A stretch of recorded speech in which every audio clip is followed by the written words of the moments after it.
अस्सलामुअलैकुम, this is Shahzeb and you are watching JB Tech. तो Realme Pakistan के अंदर लॉन्च करने वाला है बहुत ही जल्द Realme 7 सीरीज को।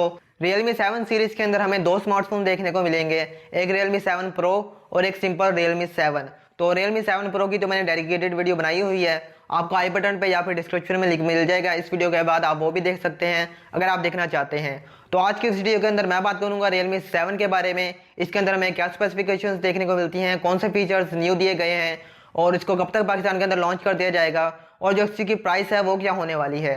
तो अगर आप ये सब जानना चाहते हैं तो इस वीडियो को अंत तक जरूर देखिएगा। वीडियो पसंद आए तो वीडियो को लाइक जरूर कर दीजिएगा, चैनल पर नए हैं तो चैनल को सब्सक्राइब कर देना और साथ ही बेल आइकन को दबा देना ताकि जब भी कोई इस तरह की वीडियो आए आपके पास नोटिफिकेशन आ जाए। तो करते हैं आज की वीडियो स्टार्ट। सबसे पहले यहाँ पे बात कर लीजिए इसके डिज़ाइन की। तो इसका डिज़ाइन हमें Realme 7 Pro के जैसा ही देखने को मिलता है। बैक साइड पे जो कैमरा मॉड्यूल है वो रेक्टेंगल शेप में देखने को मिलेगा और जो कैमराज हैं वो वर्टिकल देखने को मिलते हैं। इसी कैमरा मॉड्यूल के अंदर हमें जो इसकी एलईडी फ्लैश है वो भी देखने को मिलती है। और बात कर लीजिए यहाँ पे इसकी बैक की लुक की कि वो किस तरह की है, तो यहाँ पे आपको वही वर्टिकल शेप में जो कैमराज हैं वहाँ से लाइन गुजरती हुई देखने को मिलेगी। उसके लेफ्ट साइड पे आपको Realme की ब्रांडिंग देखने को मिलेगी और जो राइट साइड है वहाँ पर आपको मिरर डिज़ाइन देखने को मिलेगा, मिरर शाइनिंग आपको देखने को मिलेगी। फ्रंट साइड की बात करें तो फ्रंट साइड पे आपको पंच होल देखने को मिलता है जो कि छोटा है Realme 6 सीरीज की निस्बत, और लेफ्ट साइड पे हमें देखने को मिलता है। यहाँ पे डिस्प्ले की बात कर ली जाए तो वो 6.5 इंचेस का देखने को मिलता है और IPS LCD डिस्प्ले ही लगाया गया है। इसके अंदर सुपर एमोलेड नहीं देखने को मिलता और ये फुल HD प्लस वाला रेजोल्यूशन वाला डिस्प्ले है, यानी कि 1080 इंटू 2400 पिक्सल्स। और यहाँ पे आप यूट्यूब वगैरह के वीडियोस हैं वो 1080p में एंजॉय कर सकते हैं। इसके अलावा स्क्रीन टू बॉडी रेशो की बात कर ली जाए तो वो 90.5% का देखने को मिलता है और यहाँ पे पिक्सल डेंसिटी हमें 405 ppi की देखने को मिलेगी और जो इसका एस्पेक्ट रेशियो है वो 20:9 का देखने को मिलेगा। तो हैंड फील इसकी काफ़ी अच्छी होने वाली है। इसके अलावा यहाँ पे गोरिल्ला ग्लास की प्रोटेक्शन आपको देखने को मिलती है, लेकिन यहाँ पे स्पेसिफाई नहीं किया गया कौन सा लगाया गया है और यहाँ पे हो सकता है कि गोरिल्ला ग्लास 3 ही की लगाई गई हो, क्योंकि Realme 6 में ही वही लगाया गया था। तो डिस्प्ले वाली साइड में एक और जो न्यू फीचर है जो कि Realme 6 में भी देखने को मिलता था वो है इसका 90 हर्ट्ज का डिस्प्ले रिफ्रेश रेट। तो इसके अंदर भी आपको 90 हर्ट्ज ही देखने को मिलता है। यहाँ पे आपको वही डिस्प्ले देखने को मिलता है एग्जैक्ट सेम, कोई भी यहाँ पे आपको चेंजेस देखने को नहीं मिलती। बस यहाँ पे जो पंच होल का साइज है वो छोटा कर दिया गया है।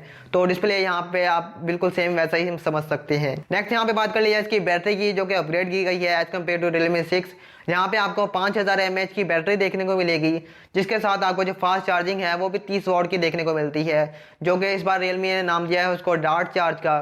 तो आपका यह जो चार्जिंग है कंप्लीट 0 से 100% और राउंड अबाउट कोई 1 घंटा 15 मिनट या 20 मिनट में हो जाएगी। और यहाँ पे आपको जो बैटरी बैकअप है वो 1 दिन का इजीली मिल जाएगा हैवी यूज़ के साथ, और अगर आप नॉर्मल यूज़ भी करते हैं तो आपको 1.5 से 2 दिन का बैकअप इसके साथ मिल जाएगा। इसके अलावा यहाँ पे बात कर लीजिए इसके प्रोसेसर की, जो कि अपग्रेड किया गया है वो है मीडियाटेक की तरफ से, जो कि मीडियाटेक का Helio G95 है। ये 12 नैनोमीटर टेक्नोलॉजी पे बेस्ड है और ऑक्टा कोर प्रोसेसर है। इसके साथ GPU हमें Mali G76 का देखने को मिलेगा, जिसके साथ आप गेम्स भी रन कर सकते हैं हाई सेटिंग्स पर। तो प्रोसेसर यहाँ पे अच्छा लगाया गया है, मल्टीटास्किंग में भी गेम्स में भी कोई भी प्रॉब्लम आपको देखने को नहीं मिलेगी। और ये जो प्रोसेसर है ये बैटरी ज़्यादा कंज्यूम करेगा, क्योंकि ये जो प्रोसेसर है मीडियाटेक के हीटअप भी होते हैं, तो यहाँ पे आपको हीटअप इशूज़ देखने को मिल सकते हैं। यहाँ पे वेरिएंट की बात कर ली जाए, जो इसका एक्सपेक्टेड वेरिएंट है वो 8GB रैम और 128GB स्टोरेज वाला और 6GB रैम और 64GB वाला एक्सपेक्टेड है। लेकिन ज़्यादातर चांसेस यही हैं कि जो इसका बड़ा वेरिएंट है 8 128 वाला वो लॉन्च किया जाएगा। और यहाँ पे स्टोरेज टाइप की बात कर ली जाए तो वो आपको UFS 2.1 की ही देखने को मिलती है। तो यहाँ पे आपको जो ऐप ओपनिंग स्पीड है, क्लोजिंग स्पीड है, वो काफ़ी अच्छी देखने को मिलेगी। नेक्स्ट यहाँ पे बात कर लीजिए इसके एंड्रॉइड की, तो इसके अंदर हमें out of the box Android 10 ही देखने को मिलेगा, जिसके साथ आपको जो Realme UI है वो देखने को मिलता है।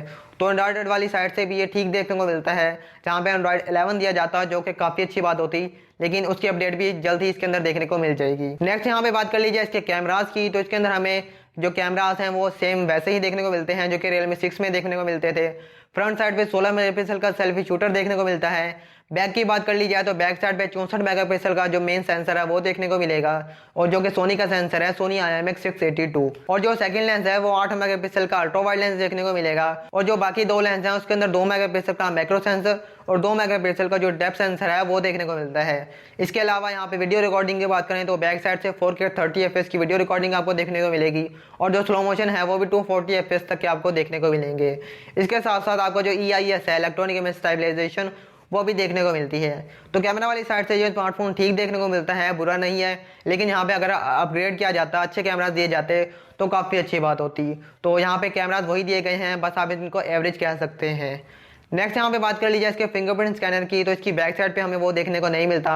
वो इसके अंदर हमें पावर बटन के अंदर ही देखने को मिलेगा, जो कि काफ़ी फास्ट होता है। मेरे पास जो Realme 6 है उसके अंदर भी वही साइड माउंटेड है, जो कि काफ़ी फास्ट है। तो फिंगरप्रिंट आपको इसके अंदर अच्छा देखने को मिलेगा। इसके अलावा इसके अंदर आपको डेडिकेटेड मेमोरी कार्ड की स्लॉट भी देखने को मिलेगी, यानी कि फुल फ्लैश सिम कार्ड देखने को मिलते हैं। 2 सिम्स और memory card at a time insert कर सकते हैं। और यहाँ पे इसके कलर्स की बात करें तो इसके 2 कलर्स देखने को मिलेंगे, एक मिस्ट ब्लू और एक मिस्ट वाइट देखने को मिलेगा। और इसकी थिकनेस की बात कर लीजिए, फ़ोन कितना चौड़ा है, तो ये हमें 9.4 mm देखने को मिलेगा इसकी थिकनेस। और जो इसका वेट है वो 196 ग्राम के राउंड वर्ड कहीं पे देखने को मिलेगा। तो ये मोबाइल फ़ोन थोड़ा हैवी देखने को मिल सकता है, क्योंकि इसके अंदर 5000 mAh की बैटरी लगाई गई है। तो ओवरऑल स्पेसिफिकेशंस अच्छी देखने को मिलती हैं, कुछ चीज़ें अपग्रेड की गई हैं, कुछ पहले वाली ही लगाई गई हैं। तो बस ठीक देखने को मिलता है ये स्मार्टफोन। इसके यहाँ पे लॉन्च की बात कर ली जाए, जो कि एक्सपेक्टेड है वो अक्टूबर के एंड में या नवंबर के फर्स्ट वीक तक इसको लाजमी पाकिस्तान के अंदर लॉन्च कर दिया जाएगा।